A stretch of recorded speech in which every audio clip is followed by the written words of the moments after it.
ada 3 bab yang akan aku bahas. Yang pertama ada definisi pesantren, yang kedua ada tujuan pesantren, dan yang ketiga ada sejarah dari pesantren. Yuk kita bahas satu-satu. Yang pertama dari definisi pesantren dulu ya.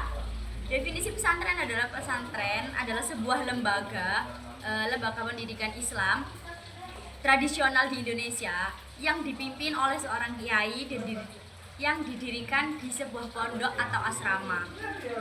Nah, biasanya di pondok dan asrama itu untuk tempat santri tinggal dan belajar dengan fokus utama pada pengajaran agama Islam, khususnya pada kitab-kitab klasik dan kitab-kitab tradisional seperti kitab kuning.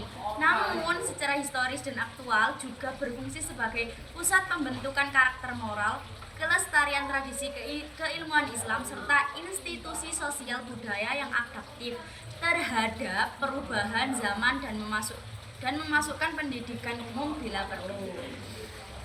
Yang kedua ada tujuan dari pesantren. Tujuan dari pesantren itu yang pertama membentuk pribadi muslim yang takwa dan berakhlak mulia. Yang kedua mendidik akal dan jiwa santri agar memiliki keseimbangan. Yang ketiga mempersiapkan kader ulama dan mubalir. Yang keempat ada memberikan pendidikan alternatif yang menyatu dengan agama. Yang kelima ada pembentukan masyarakat yang islami dan bernilai moral. Yang keenam ada membentuk santri yang mandiri dalam belajar dan berkehidupan.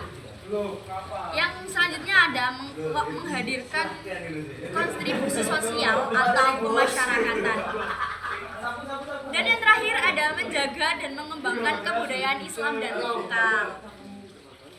Selanjutnya ada sejarah dari pesantren. Apa aja sih sejarah dari pesantren? Kalian tahu nggak? Kalau nggak tahu, ya udah deh aku yang jelasin.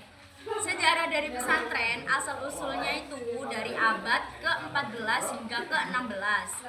Pesantren itu diakui sebagai lembaga pendidikan Islam tertua di Indonesia, khususnya di Jawa.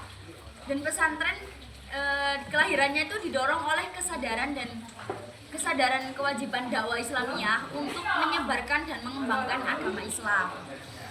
Pada masa kolonial Belanda abad ke-18 hingga abad ke-20 kalau nggak salah, pada periode penjajahan, pesantren tumbuh sebagai pusat lembaga pendidikan rakyat yang berbobot dalam penyiaran agama Islam sekaligus menjadi pusat perlawanan.